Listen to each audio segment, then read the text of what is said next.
Good day, students. I am re-recording this as I realized that there was an issue with the previous recording.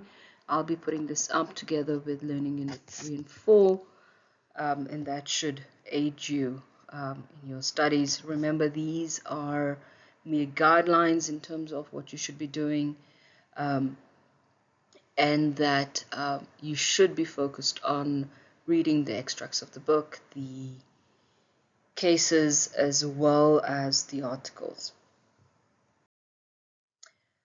Just to give you an overview of Learning Unit 1 and 2. So in the first one, we talk to all the materials that you're meant to be dealing with. Will give you a bit of a scientific but also legal background in terms of what the internet is, how it operates, the major role players in cyber training and electronic commerce, different kinds of entities and services like the service providers and content providers, and knowing the difference between them, the legal challenges that are posed by e-commerce will be highlighted. In Learning Unit 2, we will highlight the trends in legislation, regional trends, as well as international trends. Let's just keep that in mind. So, what are you meant to know after learning Unit 1? And keep in mind, again, I know I will repeat this for every single lecture, but you need to engage with the materials that I prescribe to you. When I mean engage, is more than read. You have to read, you have to test yourself for understanding, you have to summarize if need be to aid you in that. After engaging with the material, you should be able to explain what the internet is, how it operates, and what is a network, and compare that to the bigger idea of the internet. You identify the different role players, and of course the different contractual relationship that gets created. You've got the content providers. Disney is a content provider, but you also have, let's say, an internet service provider. Disney Plus is the content provider, and your internet service provider might be Vodacom or Telcom. So you need to understand that. And of course, this kind of services that are available on the internet can be trade in both goods and services. So it's quite a vast array of things. You have to understand what e-commerce is and the challenges that are posed with it. I mean, of course, you've got the annoyance of spam, you've got the issue of fraud that might happen. All of those things are very, very, very interesting, in how the legislator nationally, regionally tries to deal with those things. It's very important. In Learning Unit 2, you have to look at international trends, keeping in mind that the internet as an entity is an interconnected worldwide network. Of course, all of what is happening anywhere in the world is happening here. So, for example, the issues around, questions around research and AI, all of that is happening just as much in South Africa. Academics are engaging with that issue. Researchers are, as well as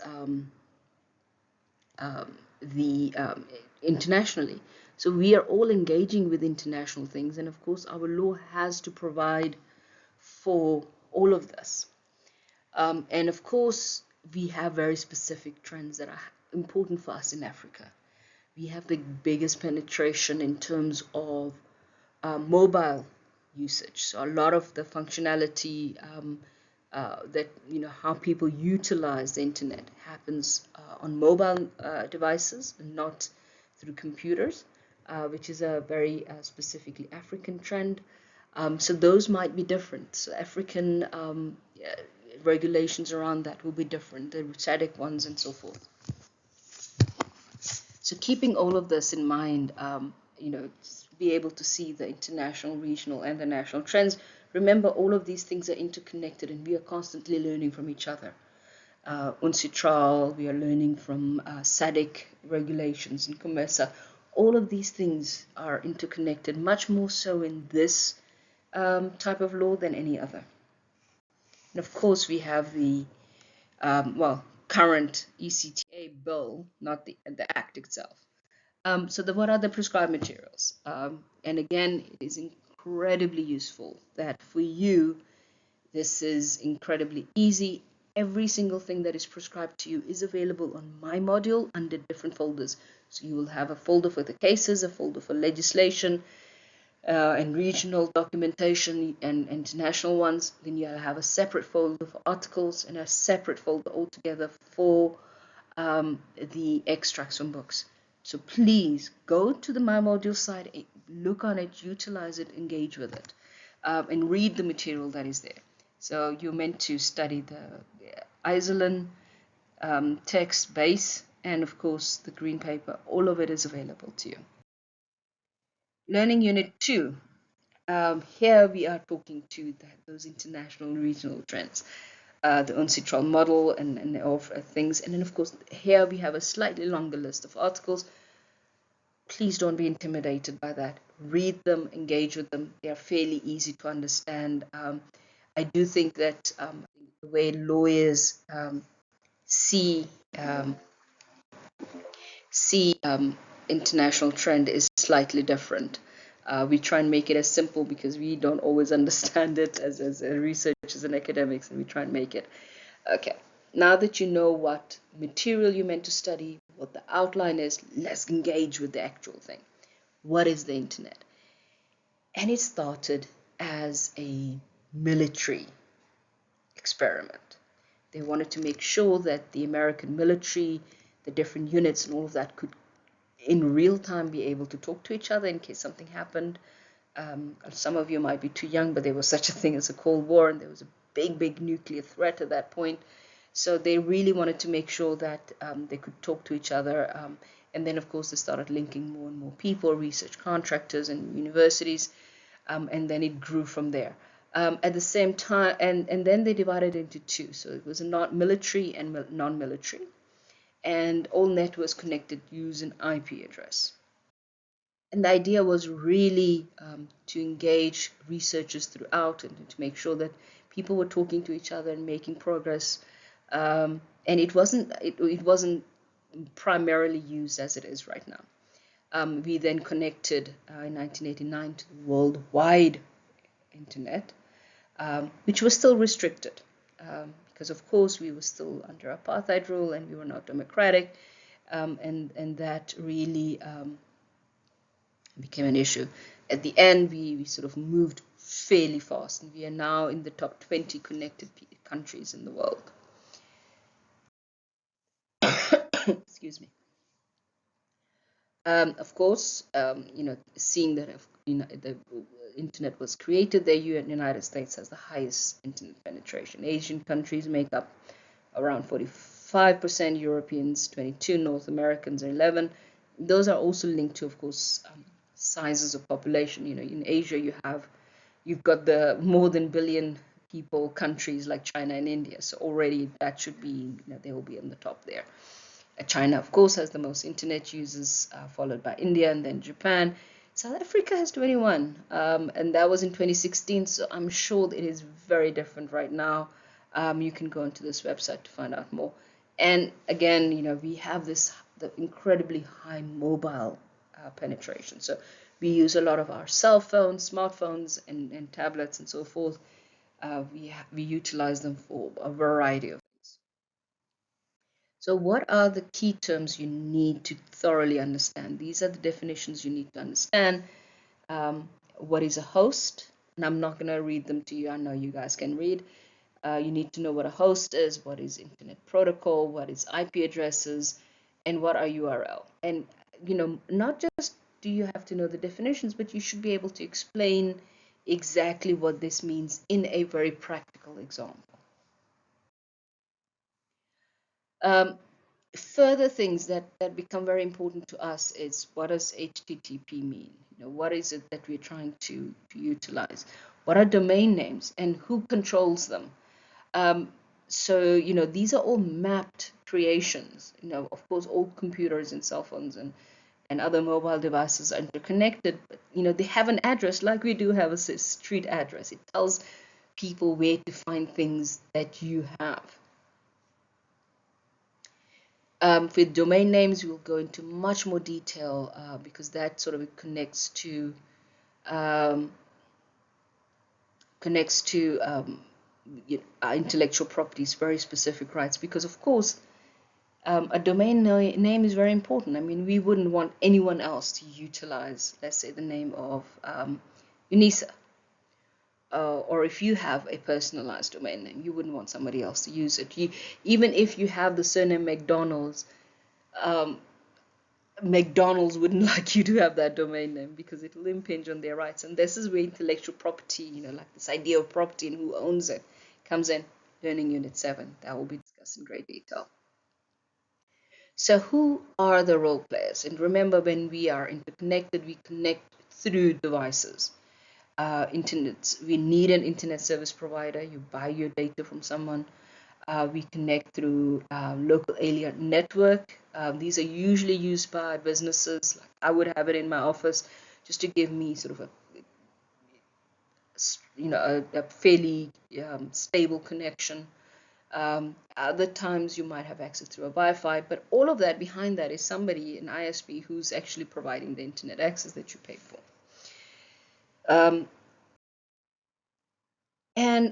So that was the internet. Now we talk about the World Wide Web.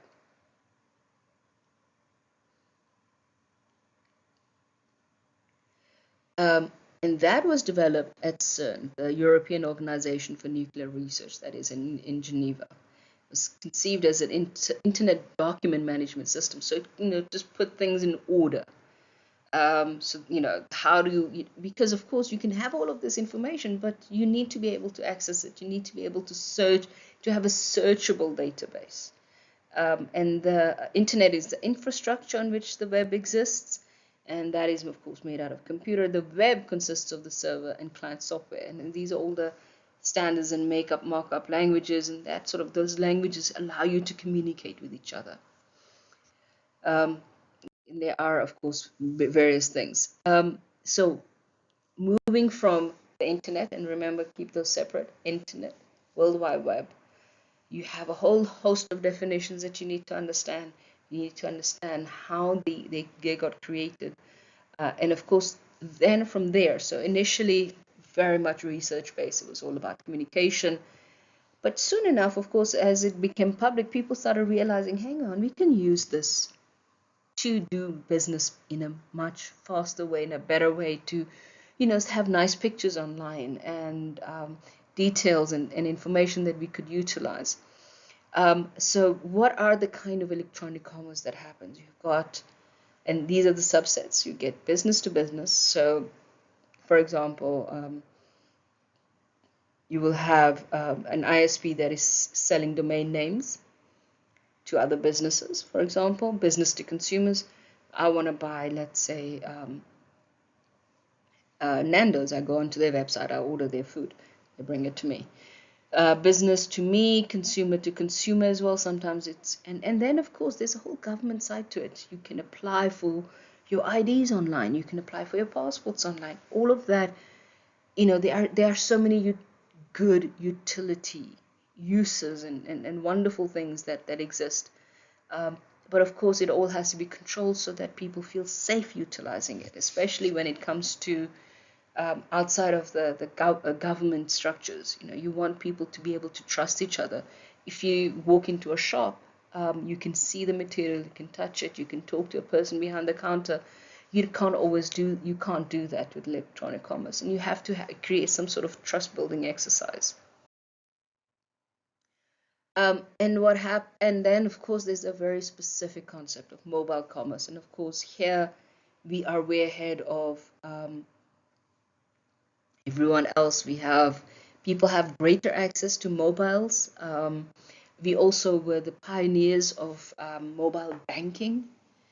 We've done a lot of things that other countries are following. So this is the other thing. We are not just consumers of ideas, we are also producers of this. And the internet and the World Wide Web really has a way of democratizing the institutions. And it's very useful.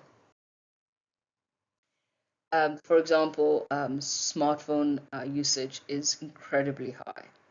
And this easily. I mean, there's an article that you're being referred to. Go have a look, and you can even look at more recent data, just to pick that up. So, with us moving into the internet world in 1989, so 86 we were just communicating between universities, very much research based. 1989 we started very restricted connections to the world. Now, of course, we have so much of a greater access. A lot of the undersea cables that bring in, data cables are coming to South Africa, especially we are one of the most connected countries on the continent. Our legislators, of course, went to work in 1998 with the Green Paper.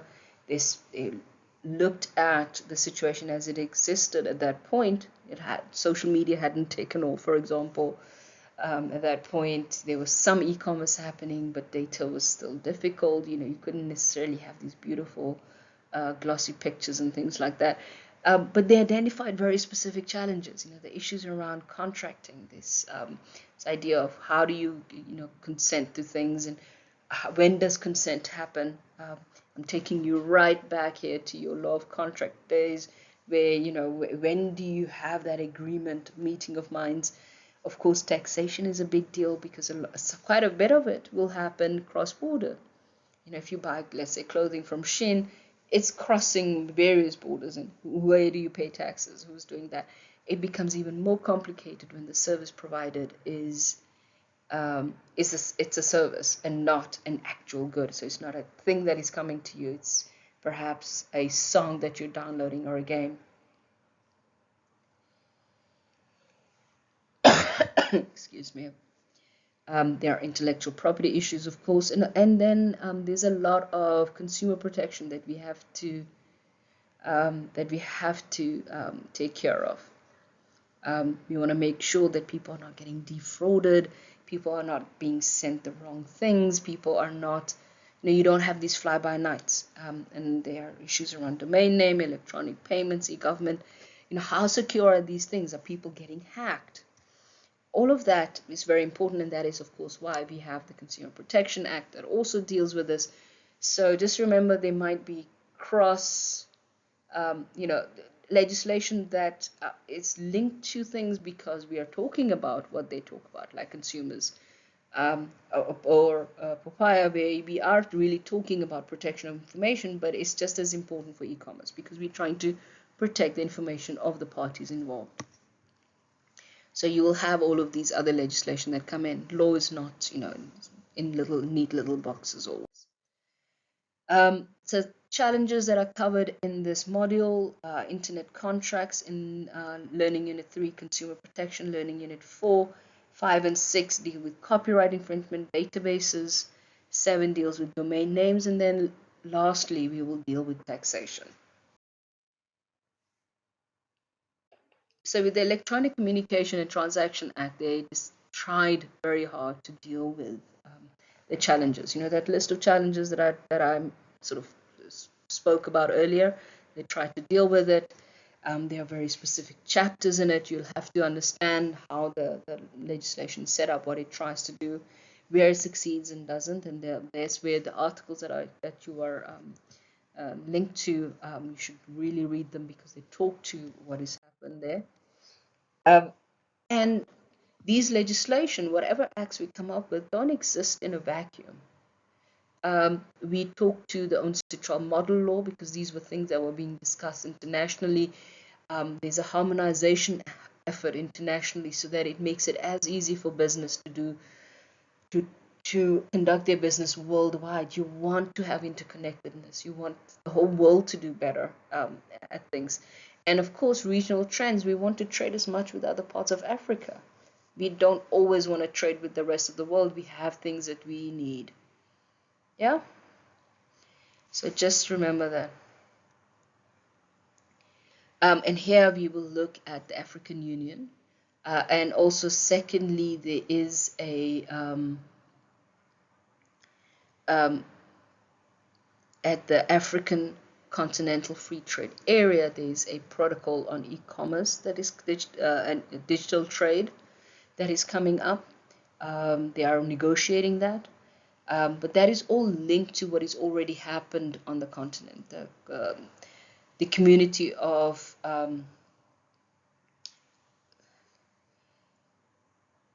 East and Southern Africa, COMESA, has a model law. SADC, Southern African Development Community, has a model law.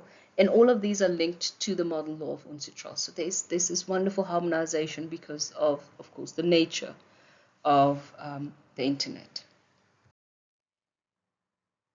They are, of course, when it comes to these, they are very specific articles we would like you to read. Jabudwana base, and those are textbooks. Please go and look at them. Remember, everything is available on the My Module site. And I'm going to stop there, and I wish you good luck for your assignments. And thank you.